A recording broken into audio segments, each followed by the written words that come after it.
Je crois aussi que c'est surtout le développement économique qui est ici exceptionnel, mais qui doit aussi permettre à tous d'en profiter. Et je crois qu'il faut que nous mettions les conditions en place pour que le développement économique de façon équilibrée trouve les synergies entre les territoires, allemands, français et suisses, pour qu'effectivement l'activité économique puisse s'y implanter partout de façon harmonieuse. Le grand nombre de travailleurs frontaliers qui vont gagner leur vie de l'autre côté de la frontière, il y a beaucoup en Suisse, la plupart, quelques-uns en Allemagne. Pour nous, ça nous a toujours permis d'avoir, par exemple, des statistiques de chômage, Arbeitslosigkeit weniger im Rest von Frankreich. Et aujourd'hui, le vrai problème des travailleurs frontaliers, c'est un problème de compétences, de formation, et c'est un problème de langue. La maîtrise de la langue allemande, ça c'est primordial, et aussi le niveau de formation ne peut plus se contenter d'être celui qu'il était jusqu'à présent. Il faut qu'il monte un peu.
Lange Jahre ist als die Distanz zwischen Basel und Saint-Louis länger gewesen, problematischer gewesen als zwischen Saint-Louis und Paris.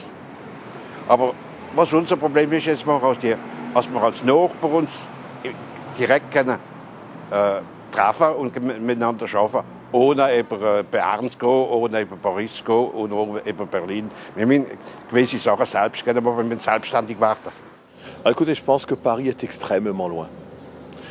Tellement loin que le président de la République, Sarkozy, a décidé, après son élection, de venir en Alsace. Et j'ai été chargé par mes collègues, présidents de la région et du Bas-Rhin, de parler de la coopération transfrontalière pour lui faire comprendre quels étaient les enjeux. Et il a accepté le principe que nous puissions faire des propositions d'expérimentation d'un territoire transfrontalier. Et là, lorsqu'il s'agit de mettre des moyens supplémentaires ou des statuts spéciaux pour les régions frontalières, là, Paris est beaucoup plus évasif.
Et c'est vrai que la construction européenne doit se faire sur les frontières d'abord, parce que c'est là que les deux pays se rencontrent, c'est là qu'il peut y avoir des conflits, et c'est là qu'il peut aussi y avoir des sources d'accord.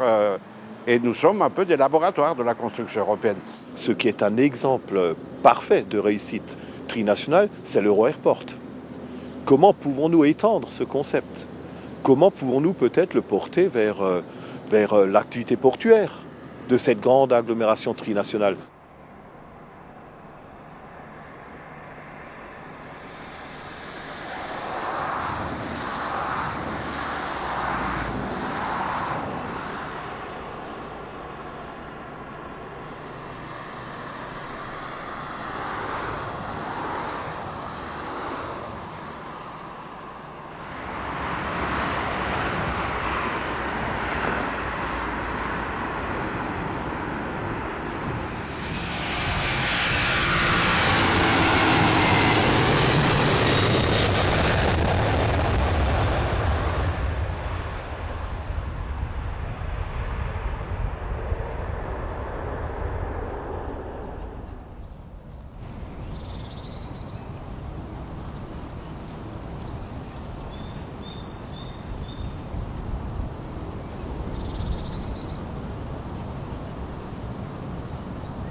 J'ai même été invité déjà à intervenir dans le cadre du lancement de cette internationale Bauausstellung.